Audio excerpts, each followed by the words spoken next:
people, use your no voice. Hi, I'm China Allen. I am the Administrative Supervisor in the Department of Pediatric Cardiology. I have been Dr. Brenner's assistant for 22 years.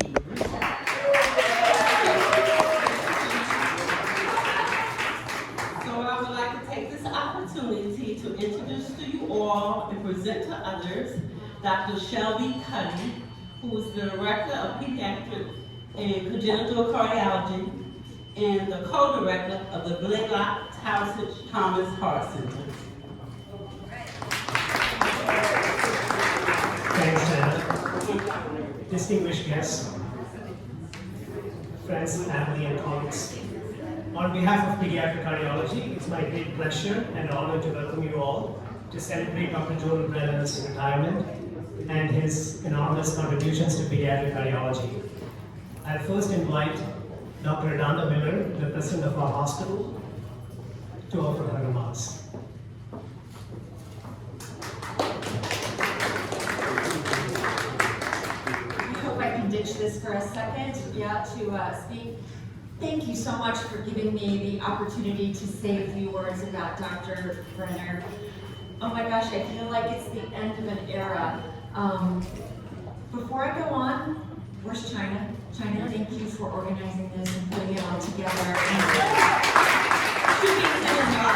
22 years. I didn't know it was that long. You know, I want to say it's a bittersweet day for all of us because, of course, we're thrilled that you're going to have more time for yourself, Dr. Brenner. But I think everyone here is going to miss you more than words can say. Everyone from your colleagues to your trainees to everyone around the hospital and most of all, your patients. But I rest assured that you are leaving behind an incredible legacy. A legacy that was put in place centuries ago with the start of the field of pediatric cardiology here at the Johns Hopkins Hospital. You know, it all dates back to Alfred Greenlock and Helen Tausig and Vivian Thomas and their incredible work in the 1940s and 50s that really set the stage for how important pediatric cardiology and cardiac surgery would be here for the Johns Hopkins Hospital. All their innovations that were passed down to generation really set the tone. And then we fast forward to you. When you arrived here, I think in 1999, and picked right up on that legacy. And just as the head of pediatric cardiology, continue to fulfill that promise to our patients, that incredible care, and of course, teaching generations going forward. You know, legacy is a little bit of a funny word because when you look it up in the dictionary, it doesn't quite do the term justice. And legacy is what I think about what you're leaving behind. Merriam-Webster defines legacy as quote, something transmitted by or received from an ancestor or predecessor or from the past. It feels sort of cold and sort of transactional. It really doesn't capture the warmth and spirit that embodies you. So I decided I would look more to poets and dreamers and think about how they choose to define legacy. So here's what author Maya Angelou says. Legacy is a mark on the world that can't be erased. Our Hamilton playwright, Lin-Manuel Miranda, says it's a planting of seeds in a garden that you never get to see. And then, of course, there's famous musician Taylor Swift, who says being good to people is a wonderful legacy to leave behind. So I want to pick up on the first two first, that making a mark, planting seeds for the future. You have done both for our pediatric cardiology program here at the Johns Hopkins Hospital. During your tenure, you've more than tripled our program's ability to see patients by growing from 5 cardiologies to 16. And that's a testament to your leadership, to your vision, and how you created it and everyone wanted to be a part of it. That was you, Dr. Brenner.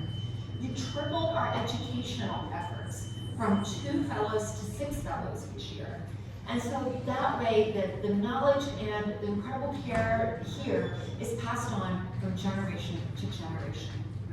You are also a staunch advocate for the creation of what would become the Blaylock Tausig Thomas Heart Center, Pediatric Heart Center. I remember, just gosh, was it 2 or 3 years ago? Not long ago, when we lost Luca Virgella and we had like Maryland to cover our patients, and it was doom and gloom, and everyone everyone was very stressed and worried. But you were a light. You were optimistic. You were convinced that we would rebuild better than ever before. You were that voice around the table that brought everyone up. I will always remember that. I will. Thank you for that. And there you go. Now the Blaylock Tausig Thomas Heart Center has been born. So I just want to come back in my ending back to that Taylor Swift quote, that furry one.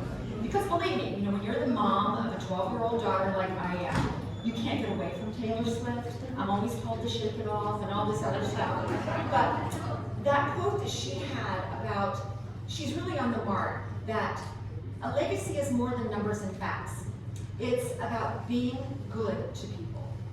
And I know that from what our patients and families think about you. They speak of your kindness, your devotion to their little ones, their most precious gems. They know you were the doctor who always saw the child no matter how late they were for the appointment. You were the physician who spoke in caring terms and explained things very clearly so that the entire family could understand. You were the one who followed patients for decades, even when they were no longer kids. I was reading about you and I came across this story about a gentleman who lives in LaVale, which is in Cumberland and on the way to Ohio, where I'm from. So he and his family to this day speak about how he would drive 3 to 4 hours before there was an Interstate 68 to take care of them. And they still, in this article, they say they think about you every single day. And by the way, he's the Guinness Book of World Record longest survivor of a double valve transplant. I'm going to say that wrong, but it was really impressive, and he attributes it to you. So I'm just going to end by saying, once again, coming back to your impact that you have had. You have not only had an impact on the program, your colleagues, future generations of pediatric cardiologists, but most importantly, you've had an impact on our patients. That is your legacy, Dr. Brenner, one to be proud of and one for which we will all be incredibly grateful. Thank you so much and best wishes in retirement.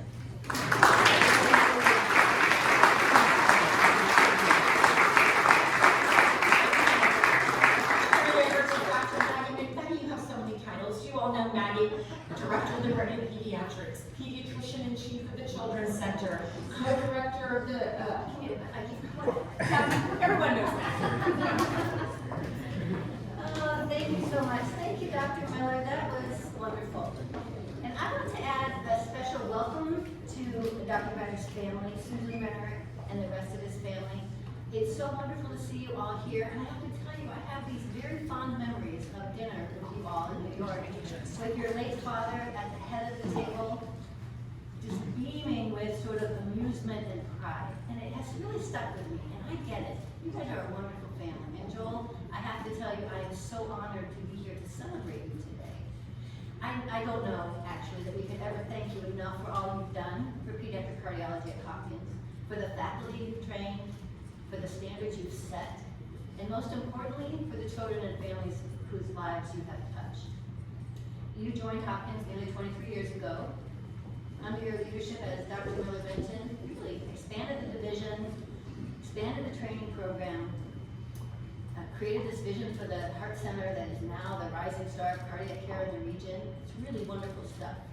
But I'll tell you, I really particularly admire the work that you did in creating this big network of outreach clinics to bring the best of pediatric cardiac care to children and families where they live.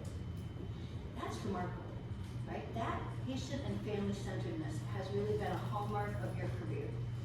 So many families have honored you, and honored you and the care that you gave to their children by supporting programs that reflect your goals. The Weinstein family through their annual visiting professorship, the Frankel family who've endowed a lectureship in environmental medicine, the Kramer-Google family with their support of educational efforts of trainees and junior faculty, the Gibbs family endowment for an adult nurse practitioner, and that wonderful fund to support patients in crisis that was endowed by a collaboration of families.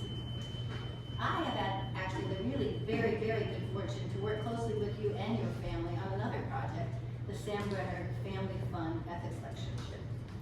Your rich understanding of the importance of ethics in the care of complex children, complex patients, has led you and your family to arrange for clinical ethics experts to engage with trainees, to elevate their knowledge and capacity for ethics discourse and resolution. That's been a great joy for me, and and I really want to thank you and your family for that. So, Dr. Joe Brenner, you are an inspiration. A week or so ago, I interviewed a faculty candidate for pediatric cardiology. I spoke with her just after you did, which is always sort of an interesting experience. She was still a little agog, a little captivated by you and your discussion. Clearly, you had engaged her imagination. We talked about her goals, and she said, well, Dr. Brenner asked me a lot about what I wanted. And then he said, be careful what you ask for, you might actually get it. I've been chuckling about that ever since, because honestly, Joel, I think that when people decide to go to medical school, I'm pretty sure what most of them would ask for is to become some version of you. You are a consummate clinician. Your patients love you. You have had a wonderful positive impact on so many colleagues and trainees. You engage with the world and make it a better place. I hope that is what you asked for. And I hope that it has satisfied you. And I hope that you understand how much we all admire and respect you. Thank you.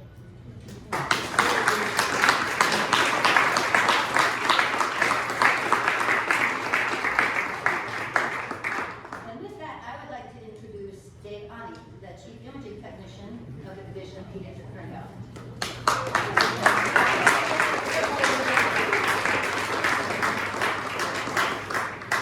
Hello.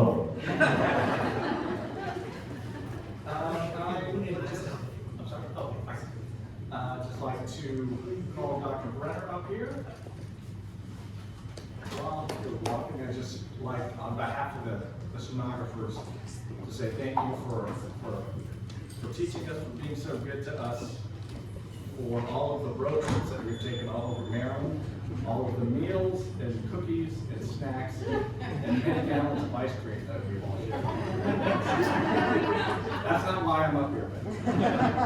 I'm up here to present 2 awards. One is from Mayor Brandon Scott. Yes. The City of Baltimore. Recognition of your career.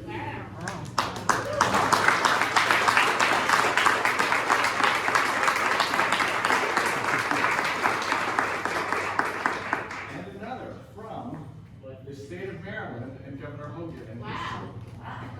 This one says, Dr. Joe Brenner, be it known that on behalf of the citizens of this state, in recognition of your more than 50 years of dedicated and outstanding service you have made to the field of pediatric cardiology, in honor of the high level of expertise, professionalism, and integrity you have demonstrated throughout your distinguished career.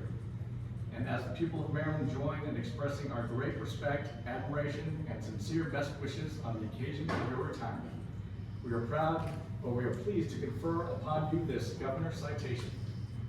Signed by Governor.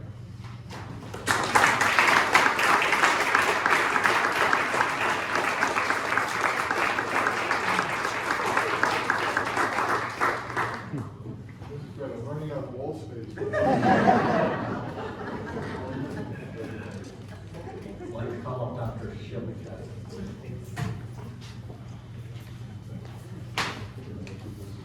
Thanks, Dave.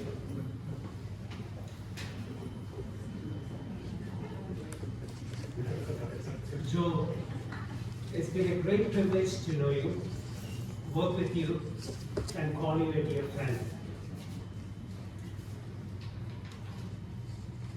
Your dedication and commitment to pediatric cardiology has been outstanding.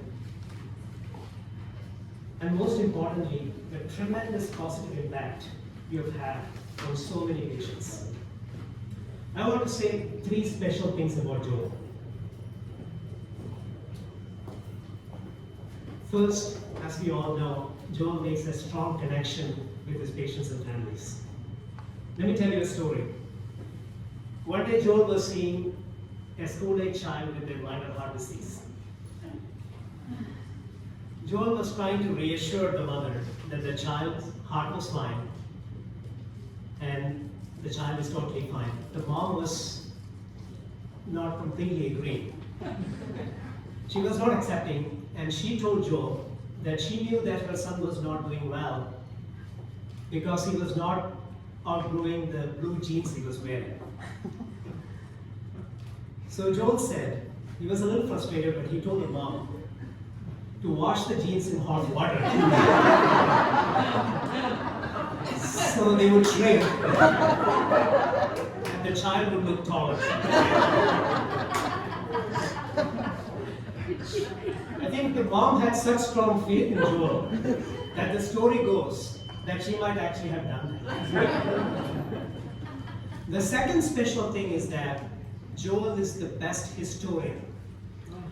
I vividly remember 3 meetings I had with Joel before I took this position 4 years ago. We were sitting having one-to-one conversations. I was writing everything Joel said in a notebook. He outlined the history of clinical cardiology in the region. He educated me on the geography of our uniquely shaped state of Maryland. He explained the key players, the key targets, the key opportunities, and the key barriers. So with all the advice, all the education, all the knowledge he has given us, we were able to craft a vision to take the heart center forward. And all the recommendations, the advice, the suggestions he gave helped us build new programs, especially our outreach programs and our adult congenital program. The third thing about Joel so special is that he is a supporter and a mentor. A few weeks after I started, I was getting a bit anxious. A lot of things were going on in the division. And I called Joel on a Saturday.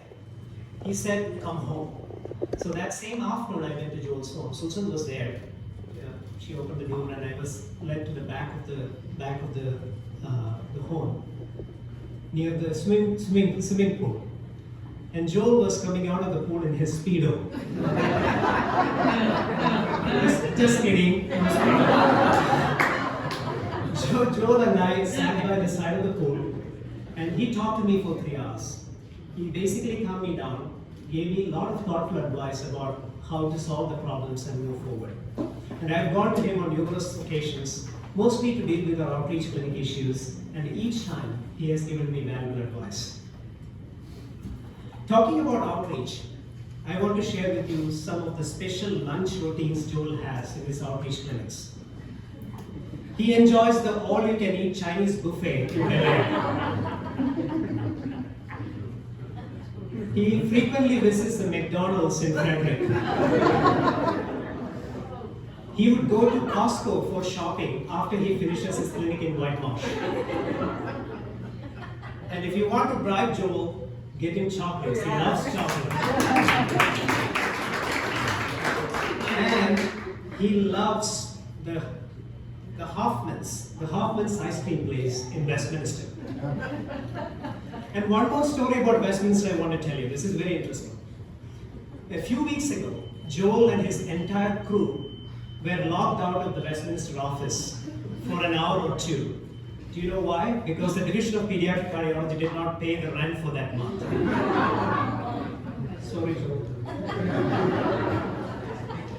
And the last thing I would say about Joel is among the most tech-savvy people you would ever meet. Tech-savvy person. If you send Joel a text today in his cell phone, you're sure to get a response in 1 to 2 business weeks. Joel, thank you for what you've done for the Division of Pediatric Cardiology.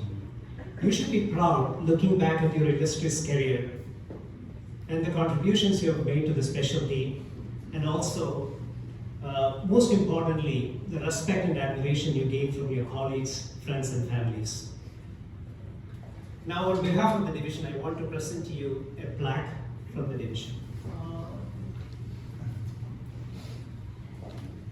And it reads,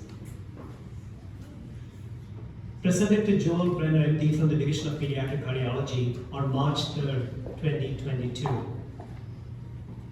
Retired with distinction after 50 years of dedicated service. As you start the next chapter of your life, know that you will be sorely missed. We will miss your professional expertise, your mentorship, and your friendship. A time to look back with admiration, a time to look forward with anticipation from your colleagues and friends in Johns Hopkins Pediatric Cardiology.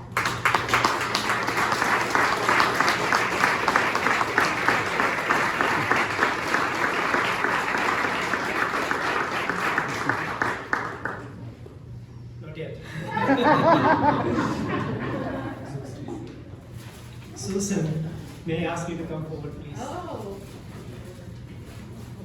Susan, please accept our gratitude for sharing your husband with us all these years. You can only imagine the number of vacations, the evenings, and the dinners they have missed because of Joel working long hours and trying to complete his epic notes in the evenings. He could not have done this without your support, Susan. So please accept this small gift as a token of appreciation.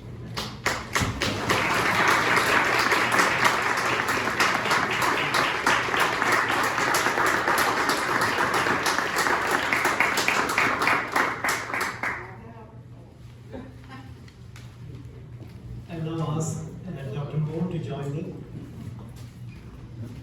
And we are going to announce something special. It is special.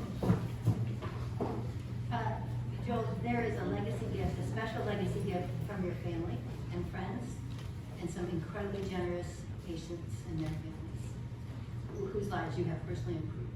It's an honor to let you know that the Joel I. Brenner Endowed Fund has been created in your name in the Division of Pediatric Cardiology.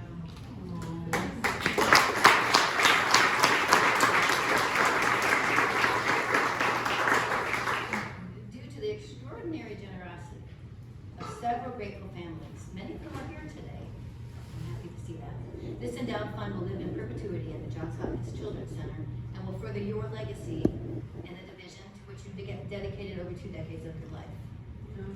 We all agree it's completely fitting that you are honored with philanthropy since you have worked so tirelessly to secure contributions to ensure the success and the future of this program of cardiology. Thank you, Joel.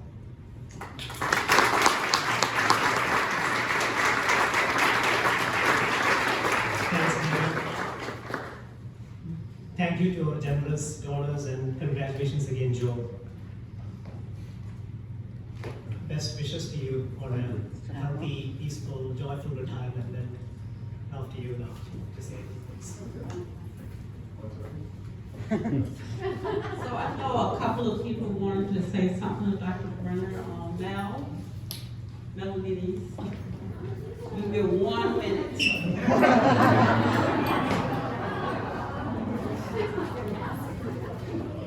Okay, 1 minute. I can make notes. Oh, that works.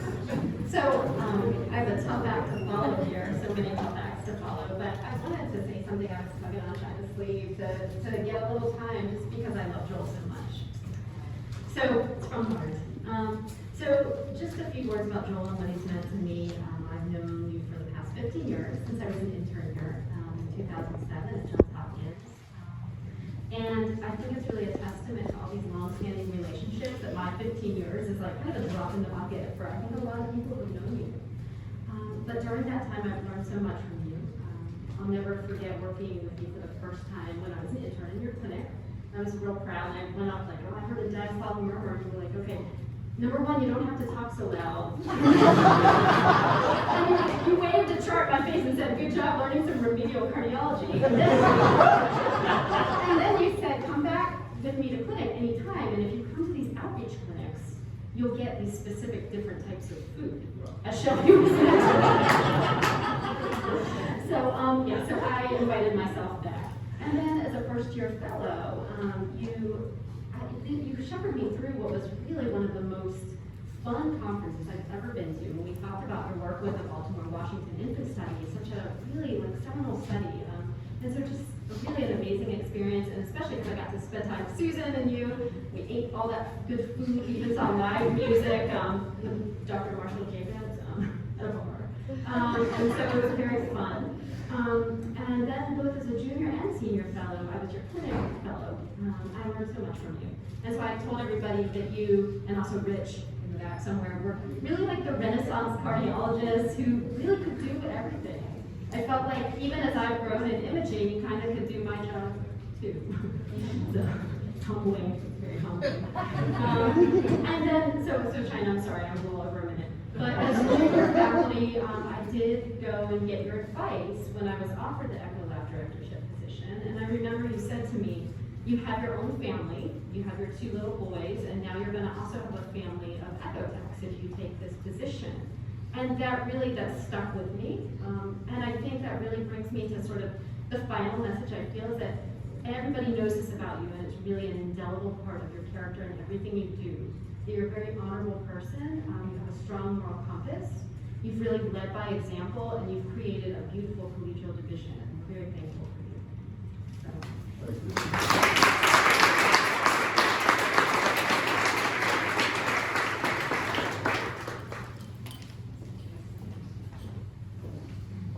It's a little humbling hearing all these lovely things being said about someone standing in this room. It happens to be me, so I appreciate the kind words and the thoughts and the happy memories.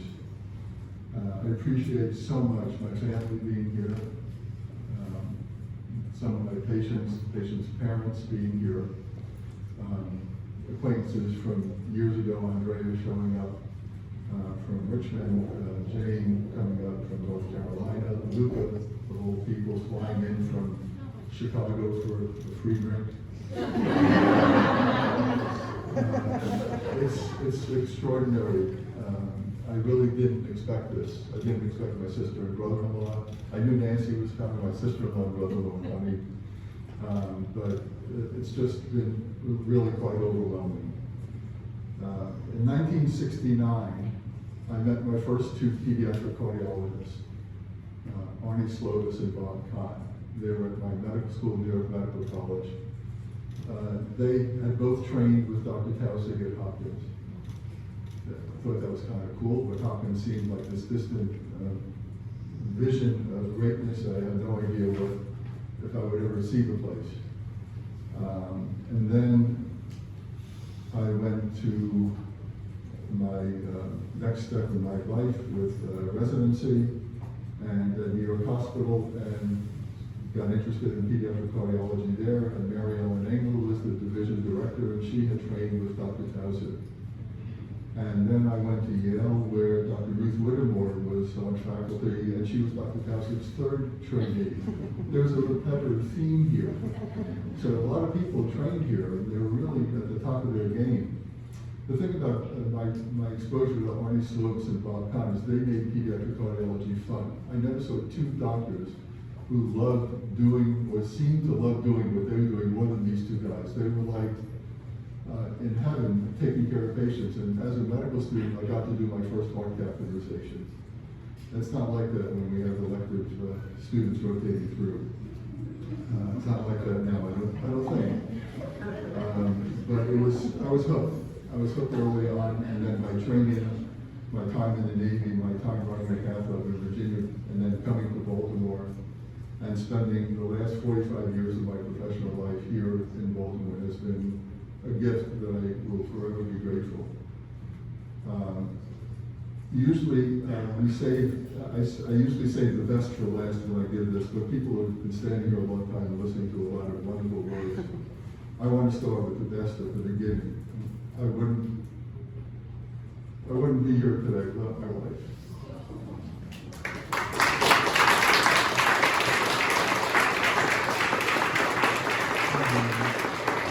Every story I can tell, she's been part of.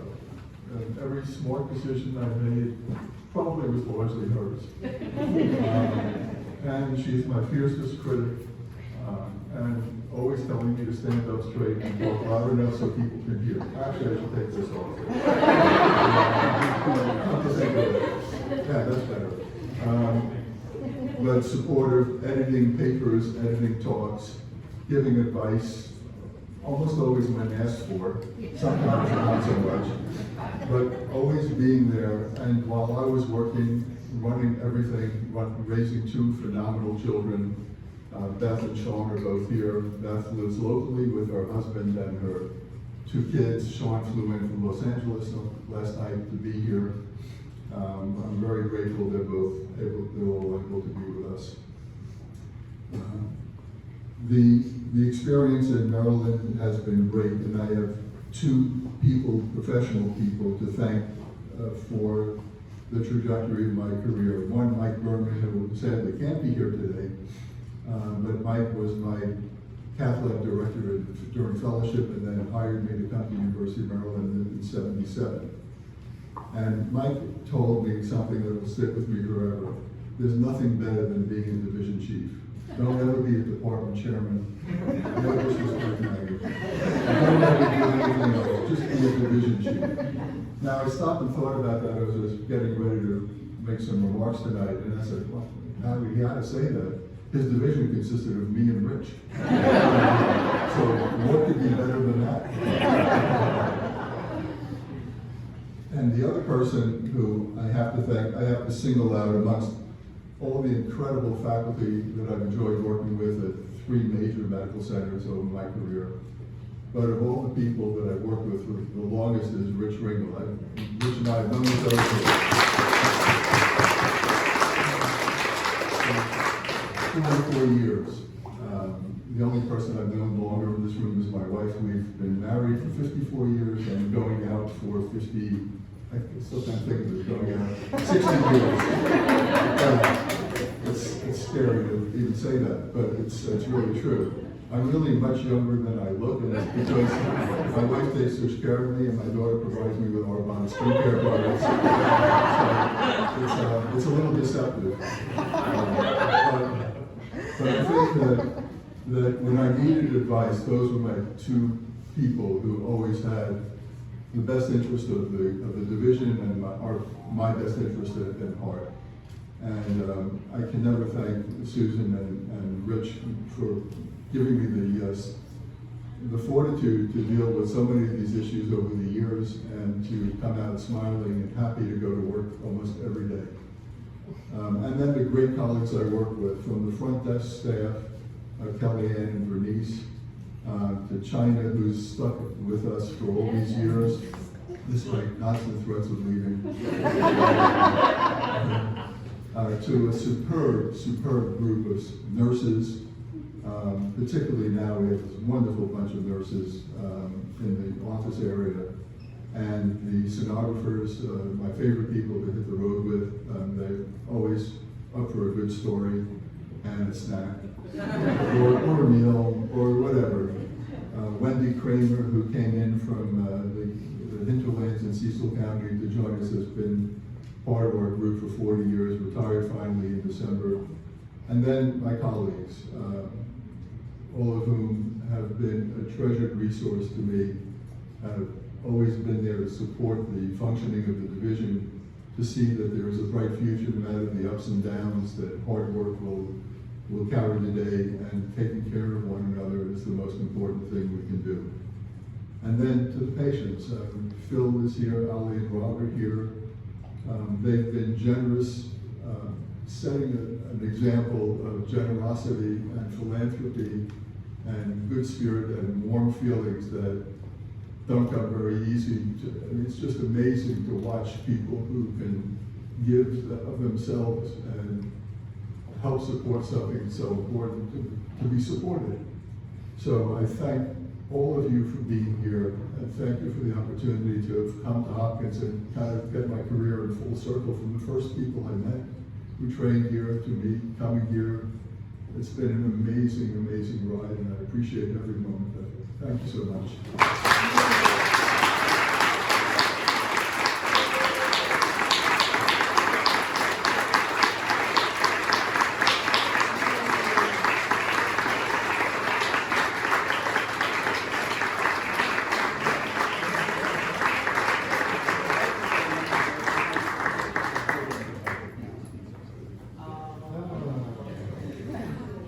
Thanks, Joel.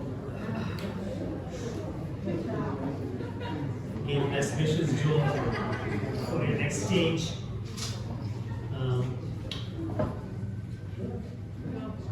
Everyone should stay on for the reception, which will continue. And I also wanted to thank people who spearheaded this event. First, China, who led from the front.